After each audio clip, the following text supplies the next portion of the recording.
Good morning friends, இது உங்கள் friends sports academy. Daily கண்டபஸில் இன்றைக்கி என்ன பார்க்க போகிறோம் அப்படின்னா ஜூன் 6 2024 வியாழக்கிழமை இன்றைக்கி கண்டபஸ் தான் பார்க்க போகிறோம். இதுக்கு முடிந்து பார்த்தீங்கன்னா டெய்லி கண்டபஸ் வீடியோ அப்லோட் பண்ணியிருக்கோம். பார்க்காதவங்க பார்த்து நோட்ஸ் எடுத்து வச்சுக்கோங்க. இன்னும் குரூப் 4 கொஞ்சம் நாள் தான் இருக்குது, நல்லா படிங்க. அதுக்கு தேவையான ப்ரீவியஸ் இயர் கொஸ்டின் பேப்பர்லாம் வந்து பார்த்தீங்கன்னா நம்மளோட ஃப்ரெண்ட்ஸ் போலீஸ் அகாடமி அப்படின்ற டெலிகிராம் சேனல் இருக்கும். நீங்கள் வந்து அதில் போய் ஜாயின் பண்ணிக்கோங்க. அதிலேருந்து நீங்கள் எடுத்து யூஸ் பண்ணிக்கோங்க. இல்லைனா டிஸ்கிரிப்ஷனில் லிங்க் கொடுக்குறேன், அதை டச் பண்ணி கூட நீங்கள் ஜாயின் பண்ணிக்கலாம். வாங்க ஃப்ரெண்ட்ஸ், இன்றைக்கி கண்டபஸ் பார்த்துலாம். ஃபஸ்ட்டு வந்து பார்த்திங்கன்னா மக்களவைத் தேர்தல் வந்து பார்த்திங்கன்னா பாஜக தலைமையிலான தேசிய ஜனநாயக கூட்டணி வந்து பார்த்திங்கன்னா 293 இடங்களில் வந்து ஜெயிச்சிருக்கு. அதிகபட்சமாக பாஜக வந்து பார்த்திங்கன்னா தனித்து வந்து பார்த்திங்கன்னா 240 தொகுதியில் ஜெயிச்சிருக்கு. ஓகேங்களா, அதாவது ஆட்சி அமைக்க பெரும்பான்மை வந்து 272 இருந்தால் போதுமானது. 293 இருக்கிறதுனால அவங்க தான் ஆட்சி அமைக்க போகிறாங்க. இதில் வந்து பார்த்திங்கன்னா குடியரசுத் தலைவர் திரௌபதி முர்மு வந்து பார்த்திங்கன்னா புதன்கிழமை நேரில் சந்தித்து தன்னுடைய ராஜினாமா கடிதத்தை வந்து பிரதமர் நரேந்திர மோடி அவர்கள் கொடுத்துருக்காரு. அவர் தலைமையிலான மத்திய அமைச்சரவை அளித்த பரிந்துரையின் பேரில் வந்து பார்த்திங்கன்னா 17வது மக்களவை வந்து குடியரசுத் தலைவர் வந்து கலைச்சிருக்காங்க. இதில் வந்து பார்த்திங்கன்னா அதை ஏற்றுக்கொண்ட அவர் பார்த்திங்கன்னா புதிய அரசு அமையும் வரை வந்து காபந்து பிரதமராக வந்து செயல்பட வந்து மோடியை வந்து கேட்டுக்கொண்டிருக்காங்க குடியரசுத் தலைவர். மேலும் வந்து பார்த்திங்கன்னா மத்திய அமைச்சரவையின் பரிந்துரையின்படி 17வது மக்கள் தொகை கலைக்க வந்து குடியரசுத் தலைவர் வந்து உத்தரவு பிறப்பிச்சிருக்காங்க. அது செய்திக்குறிப்பில் என்ன தெரிவிச்சிருக்காங்க அப்படின்னா, மத்திய அமைச்சரின் பரிந்துரை ஏற்று அரசியலமைப்பு சட்டத்தின் 85வது பிரிவின் உட்கூறுகளின் கீழ் வந்து பார்த்திங்கன்னா 17வது அமைச்சரவை வந்து கலைக்கப்படுகிறது அப்படின்னு சொல்லிட்டு தெரிவிச்சிருக்காங்க. ஓகேங்களா, இந்த அரசியலமைப்பு சட்டத்தின் 85 அது ரொம்ப முக்கியம், அதை பார்த்துக்கோங்க. அடுத்து வந்து பார்த்திங்கன்னா உலக சுற்றுச்சூழல் தினம். ஓகேங்களா, ஜூன் 5 இது நமக்கு தெரிஞ்சது தான். இருந்தாலும் கொஸ்டின் கேட்கறது வாய்ப்பு இருக்குது, பார்த்துக்கோங்க. ஒரு மாநிலத்தினுடைய பசுமையான நிலப்பரப்பு என்பது வந்து பார்த்திங்கன்னா 33% இருக்க வேண்டும். தமிழ்நாட்டில் வந்து 23.7% இருக்குது. இது வந்து 25% மாறுறது வந்து பார்த்திங்கன்னா இப்போ திட்டங்கள் வந்து நிறைய திட்டங்கள் வந்து முன்னெடுத்திருக்காங்க. ஒரு மாநிலத்தின் 1/3 வந்து பார்த்திங்கன்னா காடு வனப்பகுதியாக இருக்கணும். அப்போ தான் வந்து பார்த்திங்கன்னா அது வந்து பசுமை பரப்பு அதிகமாக இருக்கிறதா அர்த்தம். ஓகேங்களா, இது நம்ம ஸ்கூல் புக்லேயும் இருக்குது. அடுத்து வந்து பார்த்திங்கன்னா அரசு பணிக்கான தமிழ் தகுதி தேர்வு, கட்டாய தமிழ் தேர்வுக்கான அரசாணை வந்து மீண்டும் உறுதி செஞ்சதுக்கு உச்சநீதிமன்றம். இதில் வந்து பார்த்திங்கன்னா தமிழ்நாடு அரசு பணியாளர் பணி நிபந்தனை சட்டத்தில் வந்து பார்த்திங்கன்னா 2021ஆம் ஆண்டு திருத்தம் கொண்டு வரப்பட்டது. அதன் அடிப்படையில் வந்து பார்த்திங்கன்னா அரசு பணிக்கான தேர்வுகள் வந்து தமிழ் மொழி தேர்வு வந்து பார்த்திங்கன்னா 40% மதிப்பெண் பெற்றால் மட்டுமே பொதுறிவு மற்ற தேர்வில் வந்து மதிப்பீடு செய்யப்படும் அப்படின்னு சொல்லியிருந்தாங்க. இது வந்து பார்த்திங்கன்னா இது செல்லும் அப்படின்னு சொல்லிட்டு உயர்நீதிமன்றம் மீண்டும் ஒரு முறை வந்து பார்த்திங்கன்னா உறுதி பண்ணியிருக்கு. அடுத்து வந்து பார்த்திங்கன்னா 5 ஆண்டுகளுக்கு பிறகு ஆந்திர மாநிலத்தில் வந்து பார்த்திங்கன்னா மீண்டும் ஆட்சியை கைப்பற்றிருக்க சந்திரபாபு நாயுடு. இவர் வந்து பார்த்திங்கன்னா தெலுங்கு தேச கட்சியை சார்ந்தவர். இவர் வந்து பார்த்திங்கன்னா 175 இடங்களில் 164 இடங்கள் கைப்பற்றி வரலாறு படைச்சிருக்காரு. 4வது முறையாக அவர் வந்து மீண்டும் முதலமைச்சராக சந்திருக்கிறார். ஓகேங்களா, சந்திரபாபு நாயுடு வந்து பார்த்திங்கன்னா 1995லேருந்து 2004 வரை வந்து பார்த்திங்கன்னா 2 முறை ஒன்றுபட்ட ஆந்திர மாநிலத்துக்கு முதலமைச்சராக இருந்தவர். 2017 தெலுங்கானா பிரிந்த பிறகு அமைந்த ஆந்திரத்தின் முதல்வராக இவர் தான் இருக்கார். ஓகேங்களா, தெலுங்கானாவே ஆந்திராவை பிரித்ததுக்கு அப்புறம் ஃபஸ்ட்டு சிஎம்மாக இவர் தான் இருந்தார். அப்போ வந்து பார்த்திங்கன்னா அமராவதி அப்படின்ற புதிய தலைநகரை வந்து இவர் தான் உருவாக்குனார். சர்வதேச தலைவர்களான கட்டமைப்பு வசதிகளுடைய அமராவதி தலைநகர் வந்து முழுமையாக அந்த ஒர்க்கு ஸ்டார்ட் பண்ணி போயிட்டு இருக்கும்போது வந்து பார்த்திங்கன்னா ஆட்சி மாற்றம் நடந்ததுனால வந்து பார்த்திங்கன்னா தலைநகர் எதுன்னு சொல்லிட்டு தேர்வு பண்ணுறதுல ஒரு சின்ன குழப்பம் ஏற்பட்டுச்சு. அடுத்து வந்து பார்த்திங்கன்னா தமிழ்நாட்டில் வந்து இந்தியாவில் வந்து பார்த்திங்கன்னா கருக்கலைப்பு சட்டம் 1971ஆம் ஆண்டு வந்து பார்த்திங்கன்னா நாடாளுமன்றத்தில் நிறைவேற்றப்பட்டிருக்கு. ஓகேங்களா, அடுத்து வந்து பார்த்திங்கன்னா 2021-22 வந்து பெரிய மாநிலங்களுக்கான உயர்கல்வி சேர்க்கை விகிதத்தில் வந்து பார்த்திங்கன்னா தமிழ்நாடு 47% வந்து முதலிடத்தில் இருக்குது. இதில் வந்து பெண்கள் 47.3%, ஆண்கள் 46.8% பெற்றிருக்காங்க. உயர்கல்வி மாணவர் சேர்க்கை விகிதம் வந்து பார்த்திங்கன்னா இந்தியாவின் ஒட்டுமொத்த சராசரி 28.4% இருக்குது. ஓகேங்களா, இது வந்து பார்த்திங்கன்னா 2020-21 27.3 இருந்துச்சு. 2017 வந்து பார்த்திங்கன்னா 17-18 24.6 இருந்துச்சு. ஓகேங்களா, உயர்கல்வி சேர்க்கையில் வந்து பார்த்திங்கன்னா தமிழ்நாடு தான் முதலிடத்தில் இருக்குது. அதுக்கப்புறம் வந்து பார்த்திங்கன்னா தமிழகத்தில் மக்களவைத் தேர்தல் போட்டியில் வந்து பார்த்திங்கன்னா 863 பேர் வந்து பார்த்திங்கன்னா வைப்புத்தொகை, அதாவது டெபாசிட் இழந்திருக்காங்க. 950 வேட்பாளர்கள் போட்டியிட்டதில் வந்து பார்த்திங்கன்னா 863 பேர் வந்து பார்த்திங்கன்னா டெபாசிட் இழந்திருக்காங்க. அடுத்து வந்து பார்த்திங்கன்னா உலக சுற்றுச்சூழல் தினத்தை முன்னிட்டு வந்து பார்த்திங்கன்னா பிரதமர் வந்து பார்த்திங்கன்னா மரக்கன்று நடும் பிரச்சாரத்தை வந்து தொடங்கி வச்சுருக்காரு.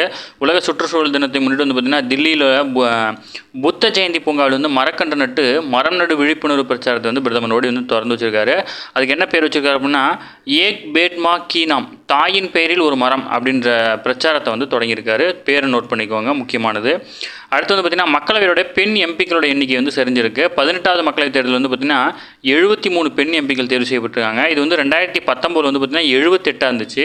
அந்த வகையில் வந்து பார்த்திங்கன்னா 5 இடங்கள் வந்து சரிக்கு இருக்குது. ஓகேங்களா. சிக்கிமுடைய முதல்வராக ஜூன் 9ஆம் தேதி வந்து பார்த்திங்கன்னா தொடர்ந்து 2வது முறையாக வந்து பார்த்திங்கன்னா கிராந்திகாரி மோர்ச்சா அந்த கட்சியோட தலைவர் பிரேம் சிங் தமாங் அவர் தான் வந்து பார்த்திங்கன்னா பதவியேற்க இருக்கிறார். ஓகேங்களா. அடுத்து வந்து பார்த்திங்கன்னா பிரதமர் நரேந்திர மோடிக்கு வந்து உலகத் தலைவர்கள் வந்து வாழ்த்து தெரிவிச்சிருக்காங்க. 1962க்கு அப்புறம் தொடர்ந்து 3வது முறையாக வந்து ஆட்சி அமைக்கக்கூடிய பிரதமராக வந்து பார்த்திங்கன்னா நரேந்திர மோடி அவர்கள் இருக்கார். இது வந்து பார்த்திங்கன்னா தலைவர்களுடைய பெயர் மட்டும் தெரிஞ்சுக்கோங்க, அதுவே போதுமானது. அதான் அமெரிக்க அதிபர் வந்து ஜோ பைடன், ரஷ்ய அதிபர் வந்து விளாடிமிர் புதின், அப்புறம் வந்து பார்த்திங்கன்னா பிரிட்டன் பிரதமர் வந்து பார்த்திங்கன்னா ரிஷி சுனக். ஓகேங்களா. அடுத்து இஸ்ரேல் பிரதமர் பெஞ்சமின் நெதன்யாகு, சிங்கப்பூர் பிரதமர் வந்து பார்த்திங்கன்னா லாரன்ஸ் வாங்கு, இத்தாலி பிரதமர் வந்து ஜார்ஜியா. ஓகேங்களா. இலங்கை அதிபர் ரணில் விக்ரமசிங், அப்புறம் வந்து பார்த்திங்கன்னா மாலத்தீவு அதிபர் முகமது முயி, பூடான் பிரதமர் ஷேரிங் டேப்கே, நேபாள பிரதமர் சாண்டா உள்ளிட்டவரும் வந்து பார்த்திங்கன்னா பிரதமருக்கு வந்து வாழ்த்து தெரிவிச்சிருக்காங்க. இந்த பிரதமருடைய பேரெல்லாம் வந்து தெரிஞ்சு வச்சுக்கோங்க, கண்டிப்பாக கேட்குறதுக்கு வாய்ப்பு இருக்குது. அடுத்து வந்து பார்த்திங்கன்னா T20 உலகக்கோப்பையில் வந்து பார்த்திங்கன்னா 8வது நாள் ஆட்டத்தில் வந்து பார்த்திங்கன்னா இந்தியா 8 விக்கெட் வித்தியாசத்தில் வந்து பார்த்திங்கன்னா அயர்லாந்தை வந்து வீழ்த்திருக்கு. இது வந்து இந்தியாவுக்கு அடுத்த முதல் வெற்றி T20 உலகக்கோப்பையில். அடுத்து வந்து பார்த்திங்கன்னா களிமண் தரையிலான கிராண்ட்ஸ்லாம் போட்டிகளான பிரெஞ்சு ஓப்பன் டென்னிஸில் உலகின் 3ஆம் நிலை வீரரான ஸ்பெயினோட கார்லோஸ் அல்காரிஸ் வந்து பார்த்திங்கன்னா இத்தாலியில் யானி சின்னர் இவங்க 2 பேருமே பார்த்திங்கன்னா அரையிறுதி சுற்றுக்கு முன்னேற்றிருக்காங்க. மகளிர் ஒற்றையர் பிரிவில் உலகின் 4ஆம் நிலை வீரரான கஜகஸ்தானின் எலானா ரைபக்னா அவங்க வந்து பார்த்திங்கன்னா காலிறுதி சுற்றில் தோல்வி கண்டிருக்காங்க. அதுக்கப்புறம் வந்து பார்த்திங்கன்னா நார்வே செஸ் போர்ட்டில் 8வது சுற்றில் வந்து பார்த்திங்கன்னா இந்தியாவின் பிரக்யானந்தாவும் கோனேர் ஹம்பியும் வந்து பார்த்திங்கன்னா தோல்வி கண்டிருக்காங்க. வைஷாலி வந்து வெற்றி பெற்றிருக்காங்க. நேற்றைய ஆட்டத்தில் அப்படியே ஆப்போசிட்டாக இருந்துச்சு. ஓகேங்களா. அடுத்து வந்து பார்த்திங்கன்னா இந்தோனேஷியா ஓப்பன் பேட்மிண்டன் போட்டியில் இந்தியாவின் முன்னணி வீராங்கனையான PV சிந்து வந்து பார்த்திங்கன்னா முதல் சுற்றிலே வந்து தோல்வி கண்டுட்டாங்க. முக்கியமானது இதுலேருந்து கேட்கறதுக்கு வாய்ப்பு இருக்குது. ஓகேங்களா. உலகின் தலைச்சிறந்த பல்கலைக்கழகங்கள் வந்து பட்டியல் வந்து வெளியிட்டிருக்காங்க. இதில் வந்து பார்த்திங்கன்னா அமெரிக்காவை சேர்ந்த மாசசூசெட்ஸ் தொழில்நுட்ப நிறுவனம் வந்து பார்த்திங்கன்னா தொடர்ந்து 13வது முறையாக இந்த பட்டியலை வந்து வெளியிடுறாங்க. இதில் வந்து பார்த்திங்கன்னா 104 நாடுகளைச் சேர்ந்த 1500க்கும் அதிகமான உயர்கல்வி நிறுவனங்கள் வந்து ஆய்வுக்கு உட்படுத்தப்படுது. அந்த தரவரிசை பட்டியல் வந்து பார்த்திங்கன்னா இந்தியாவினுடைய 46 கல்வி நிறுவனங்கள் வந்து இதில் இடம் பிடிச்சிருக்கு. இந்த வகையில் ஆசிய அளவில் பார்த்திங்கன்னா இந்தியா வந்து 3வது இடத்தை பிடிச்சிருக்கு. ஓகேங்களா. முதலிடத்தில் சீனாவும், 2ஆம் இடத்துல வந்து பார்த்திங்கன்னா ஜப்பானும் அதாவது சீனா வந்து 71 பல்கலைக்கழகங்களும், ஜப்பான் வந்து 49, இந்தியா வந்து 46. ஓகேங்களா. ஆசிய அளவில் இந்தியா வந்து 3ஆம் இடத்தை பிடிச்சிருக்கு.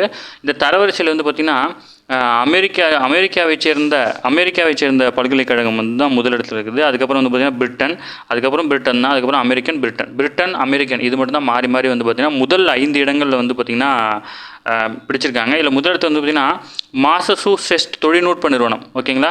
MIT. ஓகேங்களா. இது அமெரிக்காவில் இருக்க MIT தான் வந்து பார்த்திங்கன்னா முதலிடத்தில் இருக்குது. சரிங்களா. இதில் வந்து பார்த்திங்கன்னா இந்தியாவை சேர்ந்த கல்வி நிறுவனங்களுடைய பட்டியல் கொடுத்துருக்காங்க. இதை பார்த்து அப்படியே எழுதிக்கோங்க. மும்பை IIT வந்து பார்த்திங்கன்னா 118வது இடத்துல இருக்குது. இது வந்து சென்ற ஆண்டு 149வது இடத்துல இருந்துச்சு, தற்போது 118வது இடத்துல இருக்குது. தில்லி IIT வந்து பார்த்திங்கன்னா 150வது இடத்துல தற்போதும், சென்ற ஆண்டு 197வது இடத்துலையும் இருந்திருக்கு. சென்னை IIT வந்து பார்த்திங்கன்னா சென்ற ஆண்டு 285வது இடத்துல இருந்துச்சு, இந்த ஆண்டு 227வது இடத்துல இருக்குது. எல்லா பல்கலைக்கழகமே வந்து பார்த்திங்கன்னா அதாவது பார்த்திங்கன்னா கடந்த ஆண்டை விட சற்று முன்னேற்ற நிலையில் தான் காணப்படுது.